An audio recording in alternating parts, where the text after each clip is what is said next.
are are in a recession, and that recession will get worse. But these things pass, and then there will be boom times again. So it'll probably be some tough going for, I don't know, a year, maybe 12 to 18 months is usually the amount of time that it takes for a correction to happen. Where do you think the economy is headed right now? Do you think we're in a recession, or is it just a risk? How do you assess our current economic situation? Well, predicting macroeconomics is always difficult, and one should assign probabilities to these things.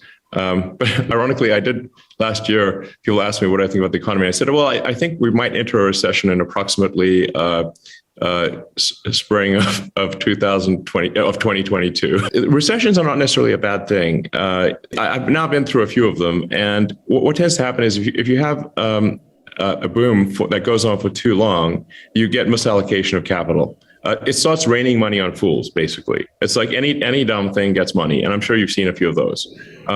So at some point it gets just out of control, and you just have a misallocation of human capital, where people are doing things that are silly and not useful to their fellow human beings.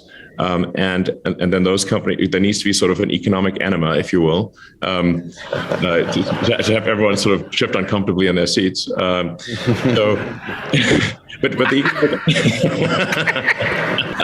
eventually the economic enema does its job. It clears out the pipes, if you will. Yes.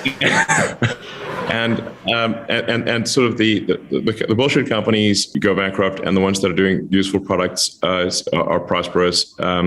But there's certainly a lesson here that if one is making useful product and has a company that makes sense, make sure you're not running things too close to the edge from a capital standpoint. They've got some capital reserves to last through irrational times. Because in the past, when there's been a recession, it has gone. It's amazing. It's flipped like a light switch. If it is a recession, which more likely than not it is a recession. I'm not saying it is, but it probably is.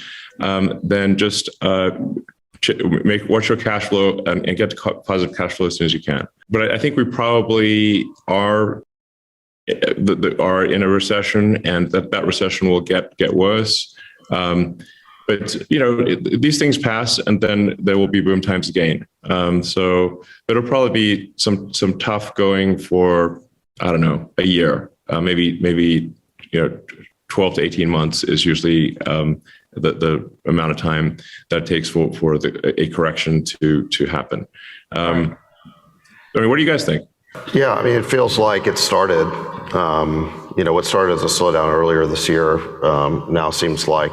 Technically, I guess we need 2 quarters of negative growth to be in a recession, but it feels like we're in one. It feels like it started. The growth stock, the software businesses that we invest in are sort of the canaries in the coal mine. And there's a lot of dead canaries. Maybe not dead, but they're having a hard time breathing. Yeah, I'm not dead yet. It's not dead. It's just napping. The obvious reason for inflation is that the government printed a zillion amount of more money than it had, obviously. So it's like the government can't just have issue checks far in excess of revenue without there being inflation. Velocity of money held constant. So unless there's something would change with velocity of money, but it's just if the federal government writes checks, they never bounce. So that is effectively creation of more dollars. And if there are more dollars created, then the increase in the goods and services output of the economy, then you have inflation. Again, velocity of money held constant. This is very basic. This is not like super complicated. And if the government could just issue massive amounts of money and have and deficits didn't matter, then why don't we just make the deficit 100 times bigger? Okay, yeah. The answer is you can't, because it will basically turn the dollar into something that is worthless. So. And various countries have tried this experiment multiple times. It's not like, oh, I wonder what happens if this is done. Yeah. Have you seen Venezuela? Like the poor people of Venezuela have been just run roughshod by their government. And so obviously you can't simply create money. The true economy is very important. Like the true economy is the output of goods and services. It's not money. It's literally what is the output of goods and services. Money is simply a way for us to, or anything that you call money, is a way for us to conveniently exchange goods and services without having to engage in barter, and also to shift obligations in time.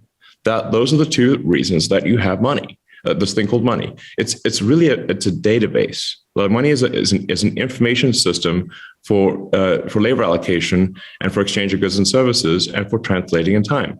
And the quality of that information is a function of, it's like you can apply information theory to money. And I think it helps explain why one money system is, or why one action is better than another. And so if like the money, you just like an internet connection, you'd want something that's high bandwidth, low latency and jitter, and is not dropping packets, does not have a lot of errors in the system. And the same is true of money. You want, and really, like you said, what did PayPal really do? That it helped improve the bandwidth, the speed at which money could move.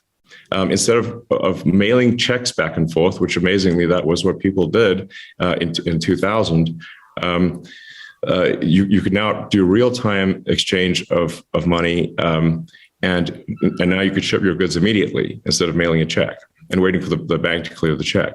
So, the ultimate thing that with PayPal, or if it sort of was in the X.com, sort of went more less sort of niche payments and more sort of broad financial, would be to simply disintermediate all the heterogeneous COBOL databases out there running on mainframes doing batch processing, and have a single real-time system that was secure and not batch processing, and so. It would just be, from an information standpoint, more efficient, and eventually all the batch processing COBOL mainframes operated by the bank